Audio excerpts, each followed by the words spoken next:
You know, many of us who look at Bible prophecy and things that are happening in the world know something is going on, and something big is on the precipice of happening. And we even see it with the rich and famous who are, you know, buying themselves bunkers or building themselves bunkers in the places like Hawaii and other places, shelters of safety, like they're expecting something to come. But not only that, something even bigger has happened, and this is called the Doomsday City. Sitting in the middle of X Point, the largest survival community in the world, with 575 bunkers spread over 18 square miles of land. Effectively, we're building a city. It's 3/4 the size of Manhattan. You know, the government knows a lot that they don't tell us. I think they do know something. They've built deep underground bunkers across America and Europe and Russia and China in preparation for something that they know is going to come. But have they told us about it? No. And why? Because the government can't tell you about a problem that they don't have a solution for or that they can't provide. And doing so would create total social, economic collapse. It's anarchy. And that's what you want to worry about. The last 20 years, this has got bigger and bigger. So many people, it looks like they're preparing themselves for something big to come. Sometimes famous people tap into exactly what could potentially happen. And Dennis Quaid, who's a famous actor who talks with Tucker, gives us a little insight to the reason why people need to be prepared, what could actually happen in the coming future. Huge parts of the United States had no power for a year. I mean, that'd be an extinction event for a while. They've done a study, and 90% of the population would be dead within a year.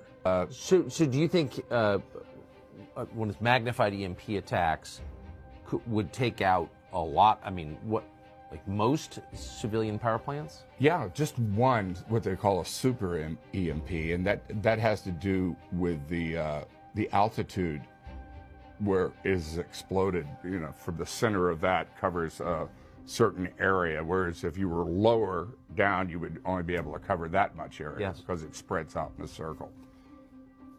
So, and it just fries everything. So why, I mean, I know there are a lot of things to worry about. Yeah. A lot of things are failing at once, obviously, but this seems like you might want to move it toward the top of the list of things to worry about. Yeah, I would think so.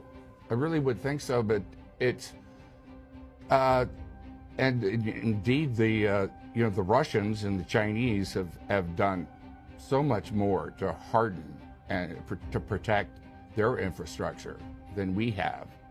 And so it gets down to that whole thing about survivability, you know, being able to survive an attack and to attack someone, and then being able to survive when they retaliate.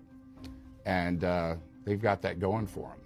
And it also makes somebody like, you know, Iran, who it's a fraction of what their military budget is, and they know they can't defeat the United States. But I mean, even a simple terror group, you get their hands on a Scud missile and a nuclear device, you can really do some damage. Not only him, but even a recent interview with a famous comedian, Cat Williams, who dropped some bombs when it came to his interview. But a little portion, a little segment that opened my eyes when I watched it originally, and it really sits into this whole subject well, to the reasons why people at the moment are really trying to protect themselves and have a place that they can go to if something was to kick off. Have a listen to what he says. What have you been on the If I was to wrap all this up, scripturally speaking, can we hide from what we call the judgments of God and the things that are going to happen? No. When these events happen, nobody can hide from them. Judgment will befall on all those that God has put it on.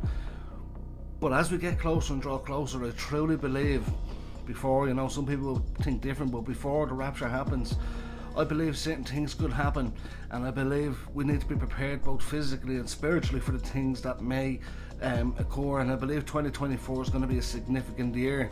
What that's going to hold, I won't say now, but I believe there's going to be a huge impact on society. That's something that could happen this year.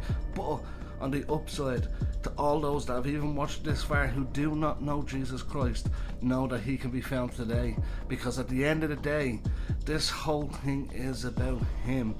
The enemy is doing everything he can to pull people away from Christ, but know that he can be found right here and right now. I always end on this: regardless of what goes on in the world, God is always in control, and keep the faith.